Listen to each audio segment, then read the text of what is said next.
Bonjour petits et grands lecteurs, on se retrouve aujourd'hui pour un update lecture avec un livre, je pense que vous le verrez partout sur Booktube parce que c'est une auteure qui est hyper à la mode et c'est un livre que j'ai adoré en plus. Un livre de la maison d'édition dans laquelle je travaille et des mangas.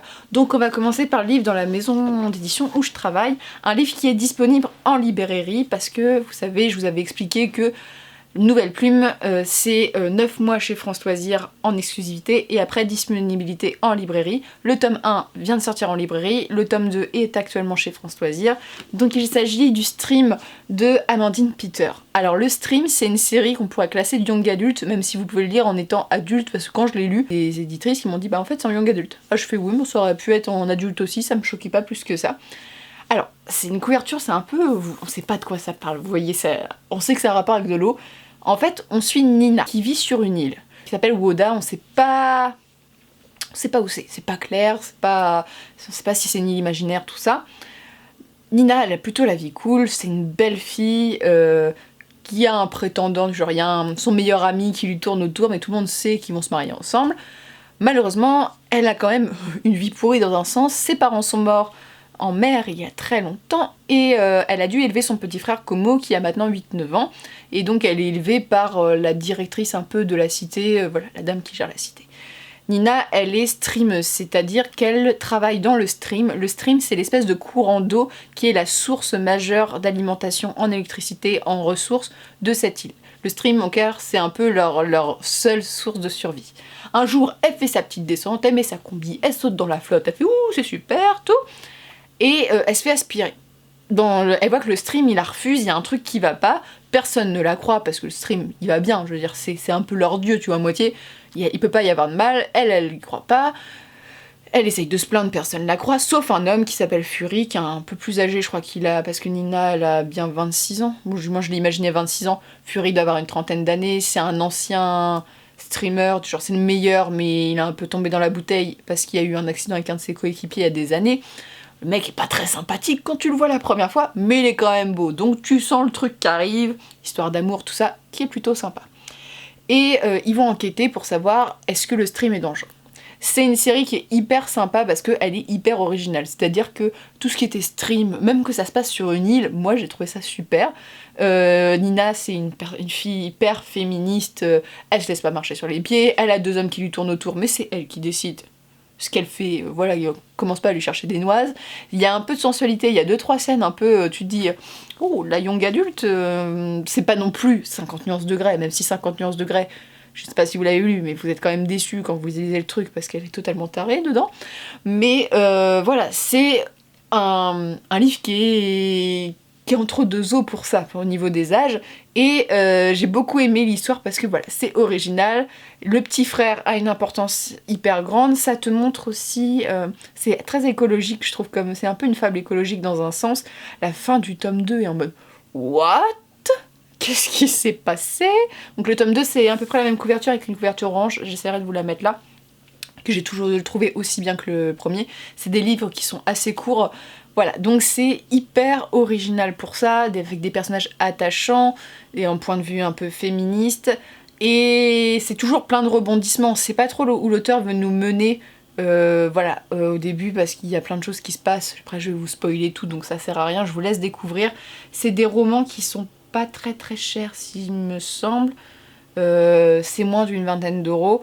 Voilà, c'est aussi, on n'est pas une très très grosse maison d'édition, donc voilà, c'est aussi soutenir ça. Donc il y a des rabats, ce qui ne sera plus le cas maintenant à France Loisirs, mais c'est vraiment un roman que j'ai adoré, ça fait partie des romans, voire le roman que j'ai plus aimé chez Nouvelle Plume pour l'instant.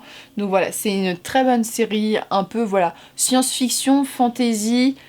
Il n'y a pas trop de classement, c'est ça que j'aime bien avec ce livre, et je lirai le tome 3 dès qu'Amandine l'aura écrit, avec plaisir, parce que c'est vraiment une très bonne série, je vous conseille vraiment de la lire. Ensuite, je vais vous conseiller une série de mangas que j'ai lu il y a longtemps. En fait, j'ai dû lire les 3 premiers tomes, et comme je suis une personne qui n'est pas constante dans mes lectures, j'oublie que je commence des mangas, et puis c'est 2 ans après que je me dis mais je connais cette œuvre.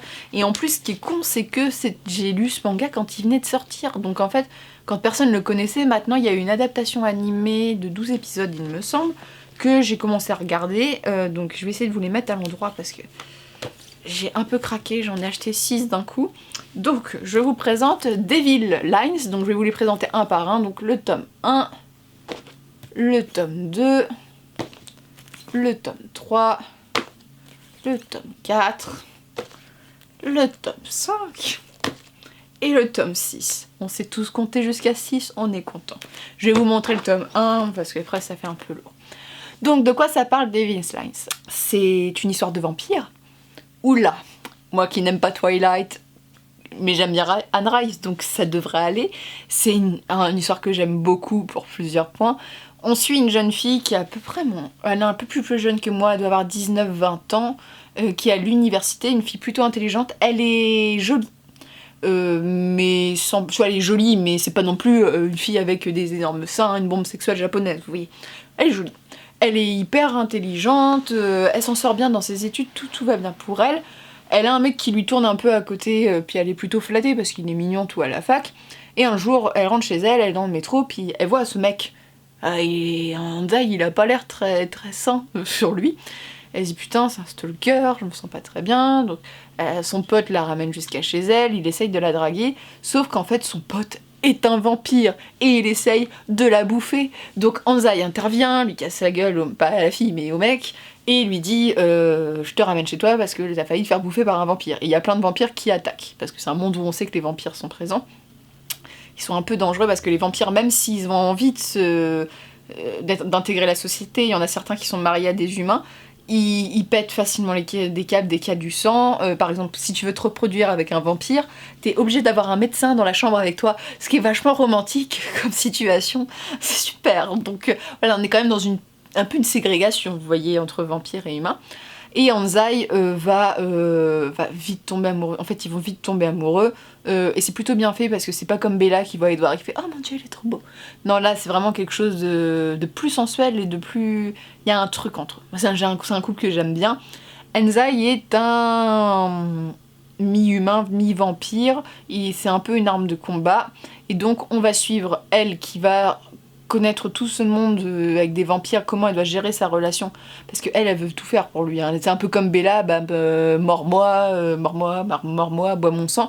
Lui il dit non, j'ai pas envie, tu vois, c'est hyper malsain comme situation de boire le sang de la femme que tu aimes.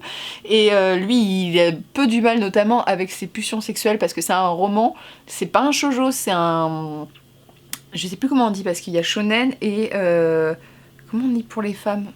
Mais voilà, c'est un peu un seinen mais pour les femmes, même si voilà, on va dire un seinen tout court, où en fait il a du mal à calmer ses ardeurs, le pauvre garçon, et c'est vraiment un manga qui parle aussi de la sexualité pour ça, et c'est hyper intéressant parce qu'il y a tout ce côté avec leur relation entre eux, avec notamment, j'adore le personnage d'Anzai parce qu'il est compliqué comme garçon et on s'y attache beaucoup plus qu'à la fille en fait, et il y a tout le côté où il y a des vampires qui sont assassinés de façon violente, il y a des groupuscules terroristes qui essayent de les assassiner, et tu vois que comme ils travaillent pour la police, il y a quand même au fil des lectures, tu vois qu'il y a quand même des taupes ou des gens qui leur veulent du mal. Donc voilà, il y a toute une enquête policière en plus derrière qui est hyper intéressante. Les dessins sont plutôt beaux. Je vais pas vous montrer là parce qu'il y a quand même beaucoup de sang et je voudrais pas vous montrer un truc... Il y a vraiment beaucoup de sang, j'avais oublié. Ouais, on va mettre ça. Moi j'aime bien les dessins. Ça parle aussi de l'acceptation des autres, de la différence... Il y a beaucoup de vampires différents, montrer comment ils gèrent leurs trucs différemment, même de gens comme Anzai, il y en a plusieurs et il y en a qui acceptent le fait d'être vampire, ou d'autres comme Anzai qui ne supportent pas ce côté-là et qui veulent tout réfréner, qui veulent amoindrir au plus leurs pulsions. Donc voilà, c'est un manga que je vous conseille, qui a des touches de sexualité, de sensualité, il y a beaucoup de corps nus, voilà, notamment ils ont plusieurs scènes intimes entre elles et entre eux. Et c'est plutôt beau et bien dessiné, donc voilà, je vous préviens quand même, parce que voilà, je n'aurais pas conseillé des choses qui ne sont pas adaptées à votre âge, mais c'est une très bonne série de mangas que je vous conseille absolument. Et enfin, je vous présente le petit dernier. Celui qu'on verra bientôt partout sur les chaînes YouTube, et du moment où je vais poster cette vidéo, tout le monde en aura déjà parlé parce que je suis toujours en retard. Je parle de Vicious de V.E. Schwab. J'avais adoré The Shade of Magic, j'en ai déjà fait des chroniques des 3. Voilà, c'est une série que j'avais adorée. Et Vicious, c'est un roman qui ne se passe pas du tout dans le même univers. On n'est pas dans de la fantasy, je dirais plus qu'on est dans du fantastique super-héros. Voilà. En fait, on suit l'histoire de deux garçons qui sont à la fac. Donc on suit Victor, c'est mon chouchou, et on suit Ellie. Et Victor, c'est le fils de deux psychothérapeutes très célèbres qui écrivent, mais qui ont laissé leur fils totalement sur le bord de la route parce qu'il est un peu différent, genre il est un peu cynique, Victor, je dirais même presque dépressif, il aime pas ses parents mais en même temps il le rendent bien. Donc Victor il passe son temps à gribouiller les livres de ses parents dans les bibliothèques et écrire des phrases nulles, parce que eux ils écrivent des trucs de développement personnel et lui il écrit des trucs hyper dépressifs sur les livres, il est très drôle pour ça. Victor il va rencontrer Ellie dans sa deuxième année de fac, donc ils étudient la médecine et la physique tous les deux, et ils vont vite se lier d'amitié. Ellie est quelqu'un de très solaire, de très beau, il attire toutes les filles, il est très intelligent, et au cours d'un de leurs... Ils doivent faire un choix de mémoire, hein, malheureusement ils vont devoir subir cette chose en femme qui est le mémoire, voilà. Et Victor il choisit un sujet à la va-vite parce qu'il n'y avait pas pensé, le pauvre, et Ellie va sortir quelque chose qui va choquer tout le monde. Il veut étudier les extraordinaires, dont les EO, qui sont des êtres capables donc de capacités, sauf que c'est très très mal vu, c'est des gens dangereux, et tous les deux vont tester, parce qu'il va un peu mener Victor dans la barque, parce qu'ils sont meilleurs potes, ils vont faire des phénomènes de mort, comment on appelle ça ? Vous savez, des phénomènes où tu meurs et après on te réveille, des phénomènes de fausse mort, vous savez, c'est très à la mode, il y a des gens qui ils étudient ça beaucoup en ce moment parce que les gens se réveillent et quand ils reviennent à la vie, par exemple, vous faites un arrêt cardiaque et que ça a duré un certain temps et quand vous revenez, il y a des gens qui ont vraiment des témoignages très bizarres là-dessus, c'est hyper intéressant à écouter. C'est très à la mode aussi dans les romans en ce moment, il y a un film qui était sorti aussi avec Nina Dobrev, je crois, il y a pas longtemps dessus. Donc voilà, ils font ces espèces de fausses morts, ils se relèvent, sauf qu'ils se relèvent avec des pouvoirs.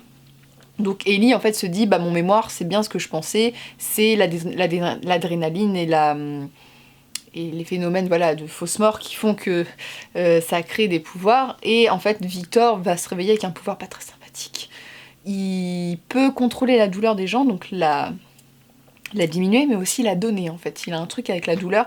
Ce qui fait que le récit est très original avec les pouvoirs. Voilà, je tiens à dire ça. Ce qui va se passer, c'est que il y a un truc qui va mal se passer. Il va y avoir un mort, pas Ellie, mais quelqu'un de cher à ces deux-là. Et Victor va être envoyé en prison. Et Ellie va, lui, faire sa vie. À sa sortie de prison, Victor, il est pas très content. Voilà, il a peu sur les nerfs, il faut le comprendre. Que Ellie l'a trahi, voilà, il a même pas écouté ce qu'il avait dit. Et Victor va faire la rencontre de plein de personnages, dont Sydney, qui est une jeune fille. Je veux pas dire son pouvoir parce qu'il est super cool, mais une jeune fille que j'ai adorée, c'est un de mes personnages préférés. Et un autre garçon, un autre compagnon de cellule. Voilà, il va y avoir une histoire de vengeance et Ellie, on va avoir deux points de vue sur les extraordinaires. Les éliminer, les sauver. Même si Victor, en fait, j'ai beaucoup aimé ce personnage. Pourquoi j'ai beaucoup aimé ce livre ? Et ce côté vicious, donc vicieux, mauvais. Victor, il vit que pour la vengeance. Et en fait, c'est horrible, mais son but, c'est pas de sauver les gens. Son but, c'est de faire du mal à la partie adverse. Et c'est pour ça que j'ai beaucoup aimé ce récit. C'est horrible de dire ça, mais c'est un personnage qui est hyper humain, je trouve. Et j'ai adoré ce personnage. C'est pour ça que j'ai vraiment envie de continuer, parce que c'est un tome 1. On a le point de vue d'Ellie aussi. J'espère avoir une suite parce qu'en fait les points de vue, ce qui est très très fort dans ce livre, les points de vue sont bons tous les deux, le lecteur il sait pas où se placer et je pense que c'est en fonction de ce que tu penses, de tes valeurs, de tes propres valeurs morales et de tes propres valeurs qui fait que tu vas prendre telle ou telle partie, mais c'est vraiment... je pense qu'il y a des lecteurs qui vont détester Victor en fait parce qu'ils vont se dire ce mec est cinglé, c'est un méchant quoi. Et puis d'autres comme moi, ils vont se dire bah Ellie est un cinglé, c'est un méchant, et d'autres vont dire bah non, c'est le gentil de l'histoire. Voilà, donc tout est gris, j'ai beaucoup aimé, j'ai hâte de savoir la suite. C'était vraiment bien, Vi Schwab, voilà, elle a toujours un truc avec une plume vraiment intéressante. Je pensais que c'était un récit LGBT à la base parce que comme elle avait écrit dans Shade of Magic un récit LGBT, mais je crois qu'il est sorti avant aux États-Unis. Je crois pas qu'il y ait d'histoire LGBT. petit peu déçue, mais les histoires d'amour sont pas très... Voilà, si vous cherchez une histoire d'amour, c'est pas là-dedans que vous la trouverez. On est vraiment dans quelque chose de... entre le Monte Cristo et un côté un peu super pouvoir. C'est pour ça, j'ai beaucoup aimé, je vous conseille, c'est vraiment une très très bonne auteure, Vieille Schwab, elle a toujours des idées hyper bien, parce qu'à partir d'un postulat simple, et vous sortir quelque chose d'intéressant, avec des personnages forts, et voilà, le personnage de Sydney qui est une jeune fille est formidable dans le récit, j'ai vraiment hâte de la retrouver. Et voilà, il y a un petit chien aussi qui est trop mignon. Donc voilà, je vous conseille ce récit à 100%. Si vous avez lu A Shade of Magic, je pense que vous aimerez, même si c'est pas du tout le même genre. Et voilà, si vous n'avez pas aimé Shade of Magic, tentez ça, parce que c'est pas du tout la même chose, mais vraiment, c'était sympa. Je vais vous présenter un livre qui est pas tellement violent, c'est de la romance paranormale. J'en lis beaucoup moins que quand j'étais ado. Voilà, je dois aimer moins la romance, je ne sais pas. Il y a que quelques titres, quelques auteurs qui me plaisent. Voilà, des fois ça fait du bien, il faut se dire. Il faut pas avoir honte de ce que vous lisez, hein, parce que ça je ferai peut-être une vidéo, mais si vous lisez que de la romance, c'est pas une honte du tout, mais c'est vrai que moi je suis pas une grande lectrice de romance, même si j'aime bien les histoires d'amour dans les romans de fantasy. Voilà, que j'aime bien ça, je trouve que c'est important aussi d'exploiter aussi les sentiments des personnages parce que ça fait des bonnes intrigues. Je vous présente le tome 3 et le tome 4 de Covenant de Jennifer L. Armentrout. Donc le tome 3. Covenant, je vous l'avais présenté il n'y a pas si longtemps que ça, c'est une série que je bouffe quand même assez vite.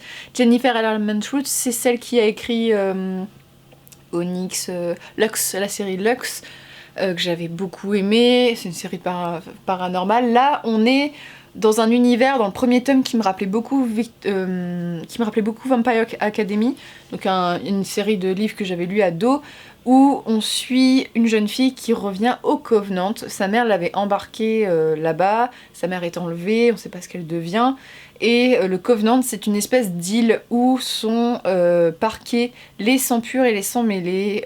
Donc les sangs purs sont les descendants des dieux grecs et romains, les sangs mêlés sont les descendants d'un de ces dieux grecs et romains avec un... Voilà, il y a un mélange de sang, c'est pas les purs, quoi.